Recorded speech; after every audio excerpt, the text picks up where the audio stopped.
మహాభారత యుద్ధంలో గెలిచిన పాండవులు శ్రీకృష్ణ పరమాత్ముడు ఎలా మరణించారో తెలుసా? కురుక్షేత్ర యుద్ధం అనంతరం హస్తినాపుర రాజ్యానికి పాలకులుగా పాండవులు వ్యవహరించారు. కౌరవుల తల్లి అయిన గాంధారి, నా కొడుకులు చనిపోయినట్లే నువ్వు నీతో ఉన్నవారందరూ దారుణంగా చనిపోతారంటూ శ్రీకృష్ణుణ్ణి శపించింది. పాండవులు హస్తినాపుర రాజ్యాన్ని 36 సంవత్సరాలు పరిపాలించారు. ఇన్ని సంవత్సరాలు గడిచిన తరువాత గాంధారి శాపం ఫలించింది. ఒక వేటగాడు వదిలిన బాణం శ్రీకృష్ణుడి కాలికి గుచ్చుకుంటుంది.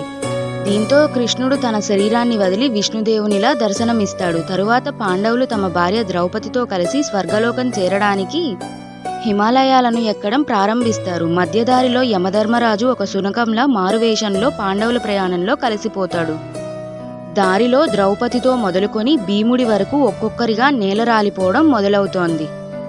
వారు చేసిన పనులే ఇలా జరగడానికి కారణం. ఇది ఇవాల్టి వీడియో. నచ్చితే లైక్ చేయండి.